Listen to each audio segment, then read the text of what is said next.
የመተት አንዱና ዋናው ዓላማው እድልን ህይወትን መቀማት ነው። የምንቀማው ደግሞ በማያቆን ሳይሆን የኔ በመንላቸው በጓደኝነት የምናምናቸውና አልፎ ተርፎ በስጋ የሚዛመዱን ቤተሰብም ሊሆኑ ይችላሉ። በአሁን ጊዜ ህይወትን በመተት አጋንንት መቀማት የተለመደ ነገር እስኪመስል ደርሷል። አንዲት ሴት ወይም አንድ ወንድ በመተት አጋንንት እጮኛውንና ትዳሩን ሊያጣ ይችላል። የዚህ ነገር ዋነኛው መንስኤ ቅናት ነው። ዛሬ አጋንንት ሳቢዎችና መተት መታቾች አንዱ ስራቸው የአንዱን እድል ለሌላው ማስተላለፍ ነው። የእጮኝነትና የትዳር ህይወት በመተት የሚወሰደው ወይም ችግር የሚገጥመው በሶስት መልኩ ነው። አንደኛ የኛን ወደፊት እድል በአውደ ነገስት ጠንቋዮች በኮከብ ቀጣሪዎች በማስጠናት ገና የእጮኝነትና የትዳር ህይወት ሳንጀምር በእንጭጩ የሚቀጩብን የሚወስዱብን ነው። ሁለተኛው እጮኛ ወይም ትዳር ከያዝን በኋላ በእኛ በመቅናት የያዝነውን ነጥቀው ለራሳቸው ለማድረግ በሚመተት መተት ነው። ሶስተኛው በክፉና በቀኒታ ሰዎች የሚደረገው ይኸውም ትዳራችንን ለማፍረስ በሚደረግ መተት ነው። በዚህ መልኩ የሚሰራው መተት አስመታቾቹ ምንም ጥቅም አያገኙም። ለኛ ካላቸው መጥፎ አመለካከት በመነሳት የትዳር ህይወታችንን ለማበላሸት ብቻ የሚያሰሩት መተት ስለሆነ፣ ስለዚህ አንድ ሰው የእጮኝነትና የትዳር ህይወቱን ከጀመረና ትዳር ውስጥ ከገባ በኋላ እድሉ ይወሰዳል። የመጀመሪያው ማለትም የኛን መልካም የወደፊት እድል በአውደ ነገስት በማስጠንቆል ጠንቋይ በመጠየቅ የሚመተተው መተት አንዱና ትልቁ ችግሩ እድላችን ገና በጠዋቱ ስለተወሰደ በምንም ታምር የእጮኝነትና የትዳር ህይወት እንዳይሳካልን ያደርገናል። የእጮኝነትና የትዳር ህይወት አንጀምርም። ብንጀምርም እንኳን ወዲያው ባልታወቀ ምክንያት እንተዋለን። ምክንያቱ እድላችን ገና ከጅምሩ ስለተወሰደ። በተለይ ገርግድ የተሰኘው መተት ከተደረገብን እጮኝነትን ትዳርን ገና ሳንጀምር ሐሳቡን እንድንጠላ ያደርገናል። በቤተሰብ ጓደኛ የለሽም አላገባሽም፣ ጓደኛ የለህም አላገባህም ስንባል ደማችን ይፈላል። አንዳንዶች እንደ ሰው እጮኛ የመያዝና የማግባት ፍላጎት አለን፣ ግን ገና ህይወቱን ስናስበው መልካም ሳይሆን ከንቱ አድርገን እንድንቆጥረው ገብተን እንዳናየው በመተት ስለተጠፈርን አንገባበትም፣ አናስበውም። ህይወቱን ከመፍራታችን የተነሳ ስለ ትዳር ሲወራ ለመስማት ጆሮ ዳባ ልበስ እንላለን። የእጮኝነትና የትዳር ህይወታችንን በማለዳ ስለተቀማን እኛ እንንከራተታለን። የኛን የወሰዱት በአጋንንት ጥበብ አግብተው ወልደው ይኖሩበታል። እኛም እድላችን በመተት እንደተነጠቅን ስለማናውቅ ትዳርን ስናስብ ተራራ መስሎ ይታየናል። ብንሞክርም ገና ከጅምሩ ይበላሻል። ሁለተኛውና ብዙዎች የተጎዱበት እጮኛ ይዘው ወደ ትዳር ተጉዘው ሊገቡበት ያሰቡትን የሚቀሙበት ሂደት ነው። ይህ በተለይ የኔ በመንላቸው ሰዎች የሚፈጸም አሳዛኝ ታሪክ ነው። ልብ ካላችሁ አንዳንዶች ጥሩ ጓደኛ ይዘው እጮኛቸውን ለጓደኞቻቸው ያስተዋውቃሉ። እነሱም ለጊዜው በፍቅር ይደሰታሉ። ግን በፍቅር ህይወታችን ውስጥ ባለው ሰው መልካም ሰብና፣ ቆንጅና፣ ቁመና፣ ዕውቀት፣ ሀብትና ለኛ ባለው ልዩ ፍቅር፣ ክብርና አመለካከት መቅናት ይጀምራሉ። ቅናታቸውን ላለማሳወቅ በእኛ ሰው ህይወት ውስጥ እየገቡ አንድ ቀን ለሱ አንድ ቀን ለሷ የማይሆን ነገር እየተናገሩ በሁለቱ መሃል ሆነው በስውርና በግልጽ ያጋጫሉ። አልሆን ሲላቸው በልብሳችን፣ በጫማችን፣ በፀጉራችን፣ በውስጥ ልብሶቻችን፣ በተለያዩ ነገሮች መተት በማስመተት የኛን ሰው መንጠቅ ብሎ ማሳጣት ይጀምራሉ። በመተት የተነጠቅነው ሰው በአስገራሚ ሁኔታ እኛም በመተው በመጥላት ችላ በማለት ከኛ ጓደኛ ጋር ፍቅር ይጀምራል። ሲያጥላሉብን የነበረውን ሰው ቀምተው የራሳቸው ያደርጋሉ። እንዲሁም የራሳችን ሰው በመተት አፋተውን የኛኑ ሰው ያገባሉ። የሚገርመው ከኛ በመተት ነጥቀው ያገቡት ሰው ደስታ ያጣ የመከራ ኑሮ ይኖራል። እዚህ ላይ ልብ ልትሉት የሚገባው የእናንተው ወዳጅ የእናንተውን ሰው የእናንተን እጮኛና የትዳር አጋር ማጥላላት፣ አቃቂር ማውጣት ጀመሩ ማለት ያ ሰው የራሳቸው እንዲሆን መንገድ ጠረጉ ማለት ነው። እናንተ ወዳችሁ ፈቅዳችሁ ያዋጣኛል ብላችሁ ህይወቴ ነው ብላችሁ የገባችሁበትን ህይወት ማጥላላት ከጀመሩ መቅናት ጀምረዋል ማለት ነው። እንዲህ አይነት ምልክቶች ስታዩ ከነዛ ሰዎች ራቁ። ካልሆነ ግን የራሳችሁን ሰው በእነሱ ስትነጠቁ ያኔ ይገባችኋል። ሶስተኛ በባለትዳሮች ላይ የሚመተተው መተት በብዛት የኛ በምንላቸው ሰዎች የሚሰራ ነው። ለምሳሌ ሁለት እጮኛሞች ተዋደው ይጋባሉ። ጋብቻቸውን ያልወደዱ ሰዎች በተለይም የቅርብ ጓደኞች እንዴት ተበለጥኩ እኔ ያለው እሷ እንዴት አገባች ከሚል ቅናት፣ ሌላው የኛ የሥጋ ዘመዶች እንዴት እሱን አገባች ከሚል አጉል ምቀኝነት በመነሳት በመተት ሊያለያዩ ይችላሉ። እዚህ ላይ ጥቂት የማይባሉ ባለትዳሮች መሃል ቤተሰብ በማያገባው በትዳራቸው ጣልቃ ይገባና ለማፋታት ብዙ ይጥራል። አልፋታ ሲሏቸው በመተት ለማፋታት ይሞክራሉ። ለምሳሌ ራሔልና ኤልያስ ባልና ሚስት ናቸው እንበል። የራሔል ቤተሰቦች ኤልያስን ጠልተውት ራሔልን የጠቀሟት መስሏቸው በመተት ለማፋታት ይጥራሉ ወይ ያፋታሉ። ወይም የራሔል ቤተሰቦች በራሔል ላይ በመቅናት አሊያም ባሏን ኤልያስን በመጥላት እንዴት ይህንን ሰው ታገባለች በማለት መተት ሊያደርጉ ይችላሉ። የኤልያስ ቤተሰቦች ራሔልን በመጥላት ኤልያስ ራሔልን እንዲፈታት ብለው ሲያቅታቸው በመተት ሊያፋቷቸው ይችላሉ። ወይም የኤልያስ ቤተሰቦች ኤልያስን የጠቀሙ መስሏቸው አሊያም በቅናትና በምቀኝነት ወይም እንዴት ራሔልን ያገባታል በማለት ከራሔል ጋር ሊያፋቱት ይችላሉ። እንዲህ አይነት ባልና ሚስትን ለማፋታት የሚደረገው መተት በሚስጥር መተት ነው። ይህም የተመተተበት ሰው እንዳያውቅ የመተተበትም ሰው እንዳይታወቅ ነው። የጮኝነትና የትዳር ዕድል የተወሰደበት ሰው ምልክት ምን ናቸው የሚለውን እኔ አንዲት ሴት ወይም አንድ ወንድ የጮኝነትና የትዳር ዕድሉ ሲወሰድበት እጮኛና ትዳር ይጠላል። ስለ እጮኝነትና ስለ ትዳር ሲወራ ያስጠላዋል፣ መስማት አይፈልግም። ከማገባ ገዳም ልግባ ይላል።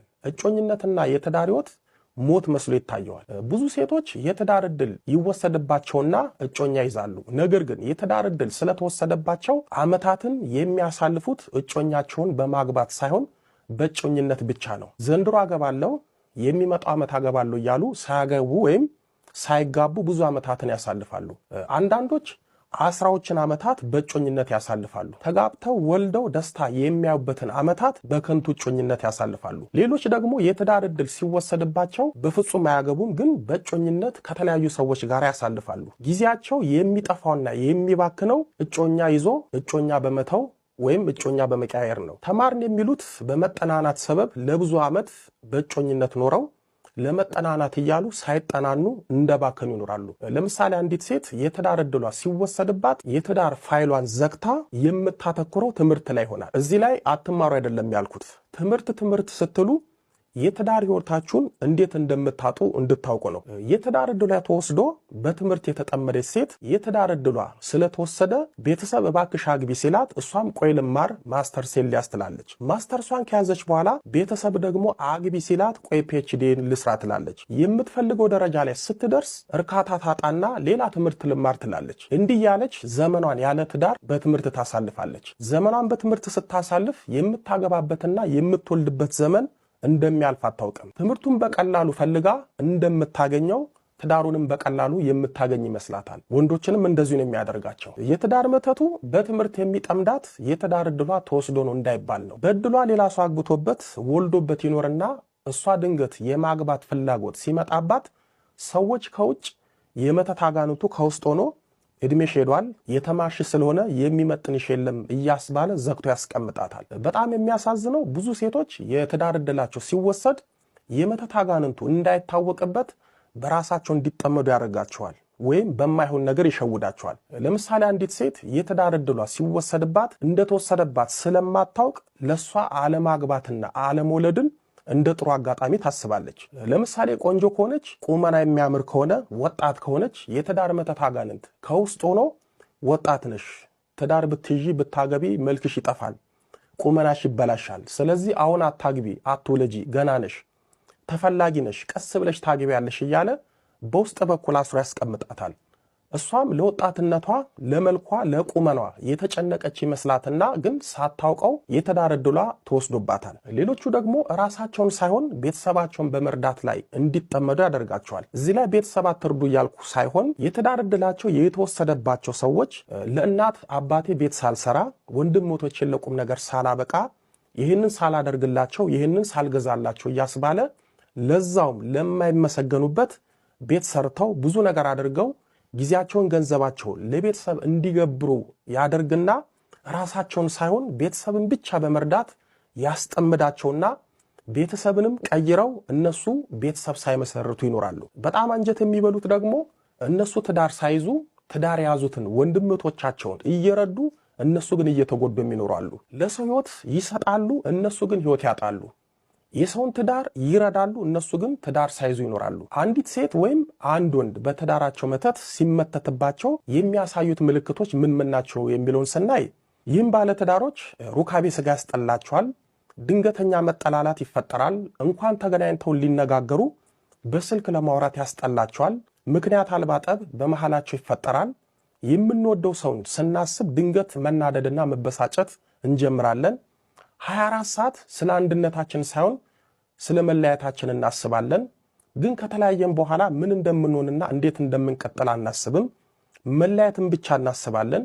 በነገራችን ላይ ብዙ ባለትዳሮች ምንም ሳይጎርልባቸው በጥሩ ፍቅርና ክብር እየኖሩ ትዳሩ ያስጠላቸዋል። የሚያምረው ቤታቸው ኦን አይሆንባቸዋል። ትዳሩ፣ ልጆቹ፣ ቤቱ ደስታ አልሰጥ ይላቸዋል። ለምንድነው ያገባሁት እያሉ ግራ ይጋባሉ። በዚህም ግራ እየተጋቡ ትልቅ ጭንቀት ውስጥ ይገባሉ።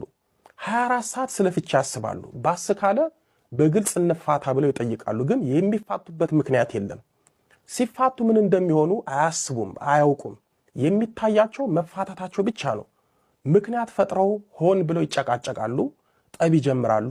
ምናልባት አንዱ ነገሩን ለማብረድ ዝም ካለ ዝምታው እንደ ትዕግስት ሳይሆን እንደ ንቀት ቆጥረው የበለጠ ይጨቃጨቃሉ። በትዳር አጋራቸው ላይ እነሱ ስህተት የሚሉትን አንድ ስህተት ካገኙ ወይም የሚታለፍ ስህተት ካገኙ ያንን ምክንያት አድርገው መለያየትን ብቻ ያውጠነጥናሉ። ስለሚፋቱበት መንገድ ጓደኛቸውን፣ ቤተሰባቸውን ያማክራሉ። የትዳራቸውን ገበና አይደብቁም፣ አይሸሽጉም። ጓዳ ጎድጓዳቸው ለሰዎች ይናገራሉ። ቢፋቱ ሰላምና ረፍት የሚያገኙ ይመስላቸዋል። በባልና በሚስት ወይም በእጮኝነት መሃል መተት ሲመተት የዛን ሰሞን ሊያግባባቸው በማይችል ጠብ ውስጥ ይገባሉ። የሚከባበሩ ከሆነ ይናናቃሉ። የፍቅር ቃላት የሚናገሩ ከሆነ የጠብ ቃላት ይናገራሉ። የሚጠራሩት በቁልምጫ ከሆነ ቁልምጫ ወደ ጡጫና ወደ ፍጥጫ ይቀየራል። የወለላይቱ እመቤት ልጆች፣ እጮኝነት የነገ የትዳር ህይወት መሰረት ነው።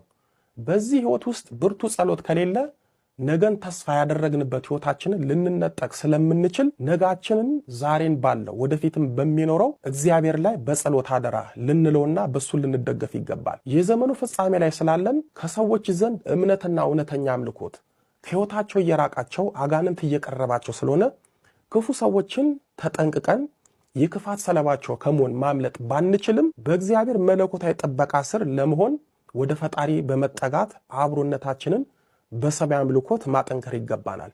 ዛሬ በየቤቱ የእጮኝነት የትዳር ዕድላቸው የኔ በሚሉት ሰው ተነጥቀው ተስፋ አልባ ህይወትን ታቅፈው ባዶነትን ተላብሰው የሚኖሩ ስንቶች አሉ። ፈጣሪ የደረሰባቸውን ግፍ አይቶ የተነጠቁትን ዕድል እሱ ይመልስላቸው። ለዚህ ዋና መፍትሄው በተለይ በእጮኝነት ያላችሁ ጥንዶች በፍጹም ለማንም እጮኛሞችንን ብላችሁ አታውሩ። በዚህ ወር ልንጋባ ነው ብላችሁ አትደስኩሩ። ለቀረባችሁ ሰው ሁሉ እጮኛሞችንን ልንጋባ ነው ብላችሁ አታውሩ። ምክንያቱም በተናገራችሁትና ባወራችሁት ቁጥር ምቀኛና ጠላትን ነው የምታፈሩት። ባይሆን በደንብ መስመር ይዞ የጋብቻችሁ ቀን ሲቆረጥ ሲቃረብ ተናገሩ። እጮኛሞች የጀመራችሁት ወደ ትዳር እንዲቀየር፣ የተጋባችሁት ባለ ትዳሮች ደግሞ ትዳራችሁ እንዲሰምር መጸለይ ያለባችሁ። የሰዎችንም የክፉ መናፍስትንም ክፋት፣ ምቀኝነትና ጠላትነት የምታርቁት በዚህ ነውና። በቀጣይ በክፍል 7 በመተትና በጥንቆላ ልጅ የመውለድ ዕድላችን ይወሰዳል። በመተት ልጅ እንዳልንወልድ ይደረጋልን በሚሉት እንማማራለን። ሕዝብ እውቀት ከማጣቱ የተነሳ ጠፍቷል። ትንቢተ ሆሴዕ ምዕራፍ 6 ቁጥር 4። ከትውልዱ ማን አስተዋለ? ትንቢተ ኢሳይያስ ምዕራፍ 53 ቁጥር 8። ፈረስ ለጦርነት ቀን ይዘጋጃል፣ ድል ግን ከእግዚአብሔር ዘንድ ነው። መጽሐፈ ምሳሌ ምዕራፍ 21 ቁጥር 31።